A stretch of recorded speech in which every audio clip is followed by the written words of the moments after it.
Rivalry week came and went for the Quinnipiac University men's and women's ice hockey teams. How did they do? Plus, both teams are squarely on the bubble to return to the NCAA tournament. Who had the more impressive weekend in the pairwise rankings? All that and more coming up tonight on the Neutral Zone.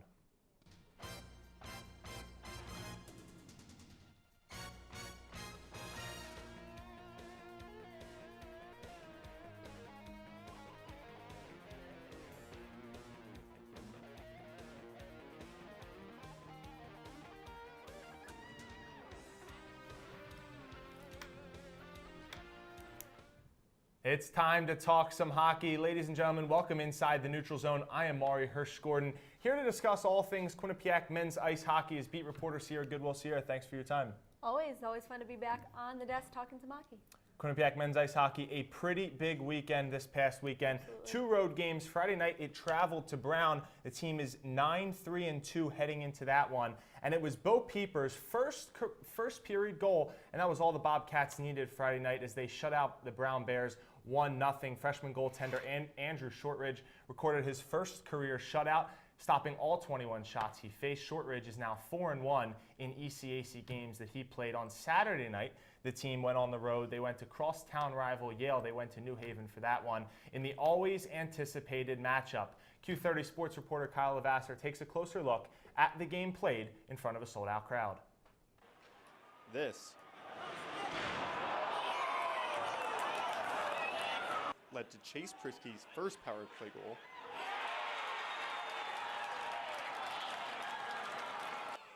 And this led to Priske's second power play goal. The Quinnipiac Bobcats would score 3 more times en route to a 5-2 win against the Yale Bulldogs. Quinnipiac head coach Rand Pecknold thinks Priske's role in the power play was huge in the win. You know, he's just there's certain players that they find ways to get points. They're always on the score sheet. Usually it's forwards, but Chase is that type of player as a defenseman. He is always around the puck. He always makes plays, and whether it's goals or assists. So he did the same thing last year for us, and he's been playing really well. I thought him and Connor Clifton were our 2 best players tonight. Priske was not the only 2-goal scorer of the game. Freshman Nick Germain scored his first and second goal of his college career. The Connecticut native felt it was extra special to do it in a rink he grew up playing in. Yeah, I've been coming here like my whole life, seen a lot of games here, so kind of felt comfortable. Got some lucky bounces, worked hard, and was lucky to get those goals. Quinnipiac improves its ECAC record to 10-6-1 and remains 4th in the conference. Next, Quinnipiac takes on Clarkson at home on February 10th. At Ingalls Arena, Kyle Levasseur, Q30 Sports. Quite the impressive weekend. 2 road wins against your rival. A lot of bright spots for this Quinnipiac team. Let's check out the ECAC and USCHO standings as of right now. The USCHO.com poll pairwise rankings.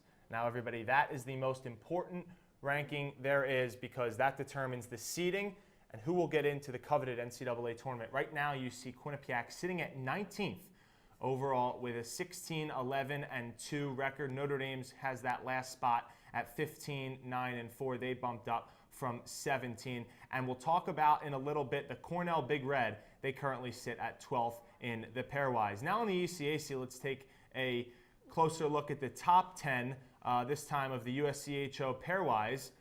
Minnesota Duluth is at the top, followed by Denver and Boston University at 2 and 3. Minnesota and Harvard round out the top 5. A surprise team in there, Western Michigan, has played well of late. They are in 6th place. Now let's take a look at the conference standings, the ECAC standings, that is Quinnipiac and Cornell. An upcoming matchup potentially in the coming weeks. Cornell and Quinnipiac deadlocked at 4 and 5. Cornell has 22 points, as you can see in yellow. Quinnipiac just at 21. These 2 teams faced off in the ECAC quarterfinals last year. Union, St. Lawrence, and Harvard are at the top 3. So, Sierra, now that we see the ECAC standings, we see the USCHO.com poll, the pairwise rankings, is this team a legitimate top 4 team in the ECAC and a top 20 team in the nation?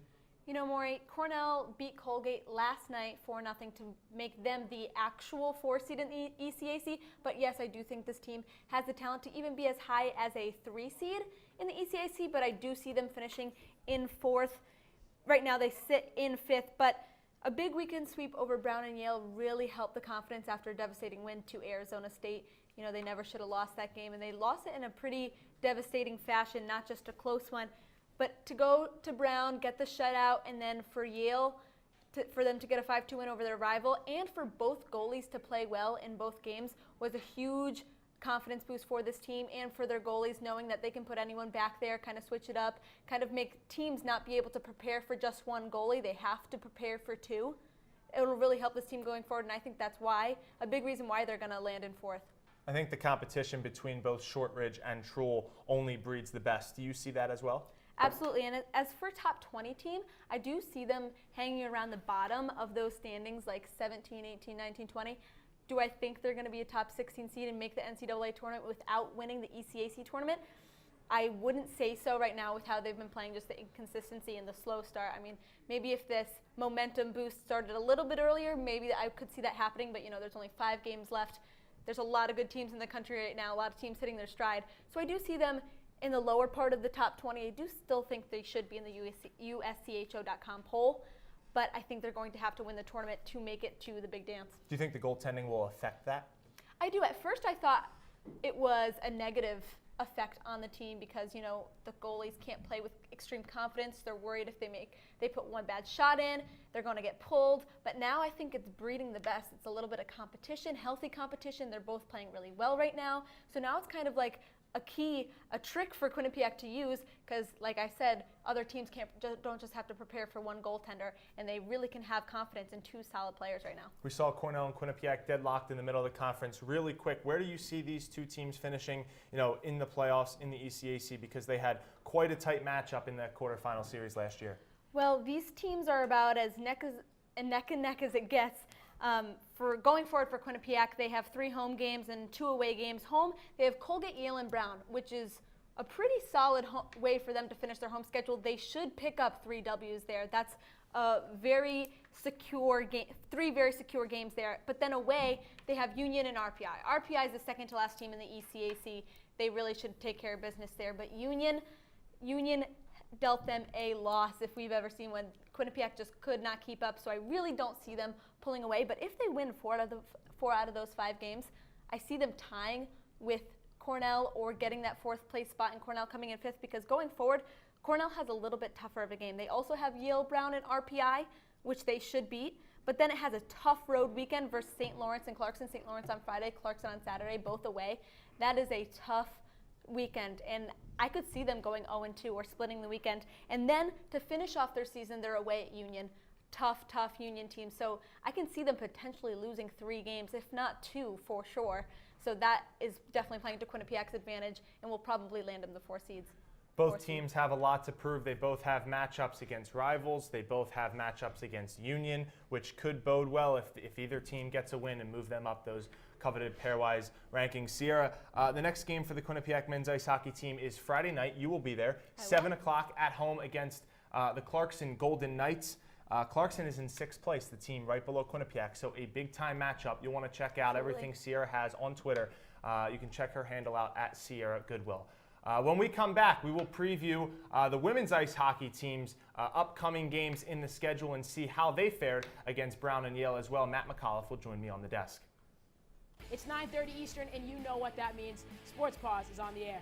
Ball played up the middle. Iman Whalen with a little cheat off the puck. Preseason just boils down to going after another national championship and not necessarily focusing on the one before.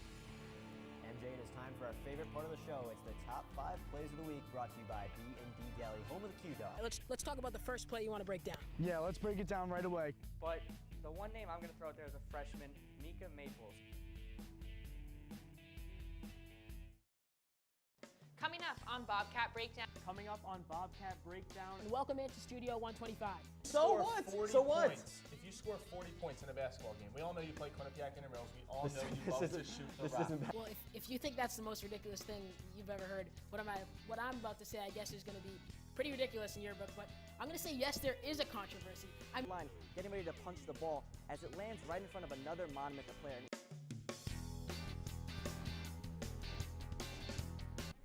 Welcome back to the Neutral Zone. Matt McAuliffe now joins me. Matt, thanks for hopping on the desk. Thanks for having me. I love always talking hockey. First time for everything. First time this guy joins me on the desk. I've known him for quite some time.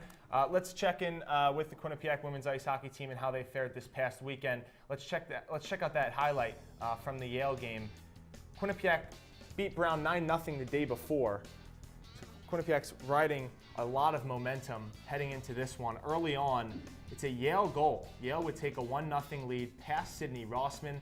MJ Bear with a great stat. Sydney Rossman's given up 43 goals this year. She only gave up 44 in her first 3 seasons. Yale tries to clear. Nice play, though, by Melissa Samaskevich. She puts it through the Yale goaltender's legs. Quinnipiac would tie this one up 1-1. Now into the second period. Quinnipiac will get a goal from Kate McKenzie. Check this one out. Nice slap shot.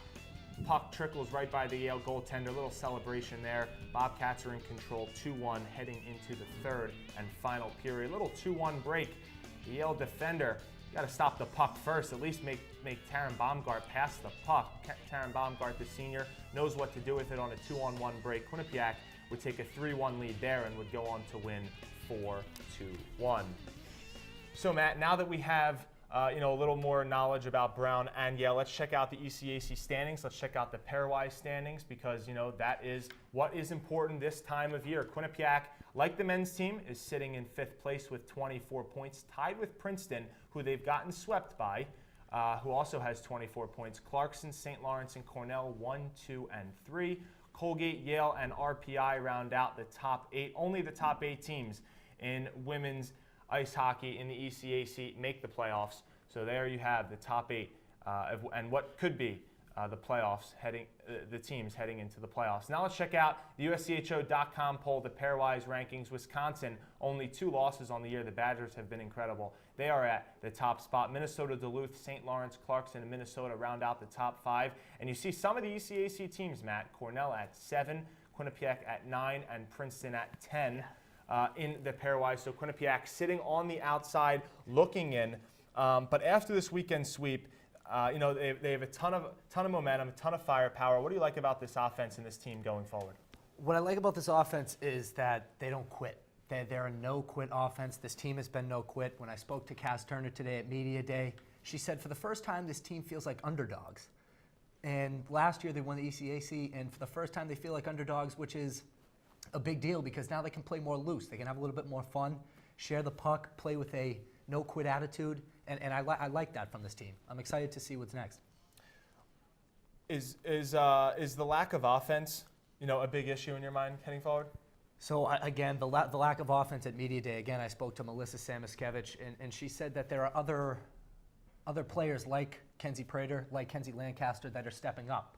And sure, these 3, they call them the band, TT Cianfrano, Melissa Samaskevich, and Emma Woods. Yes, they aren't all there as they were last year offensively, but since there are other players that are stepping up, like Kenzie Prater and Lancaster that I mentioned, they do still have what it takes to beat those teams that they're looking into, like Clarkson and St. Lawrence. Part of the issue last year, part of the reason why Sydney Rossman was so great was because the defense was great. They graduated a lot of players this past year. So the issue this year is that the defense isn't as good.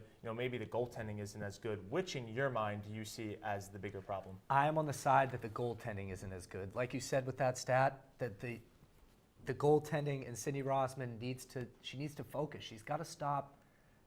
I feel like she's in a psychological slump a little bit. That she's nervous. She's uptight, which allows goals to go by.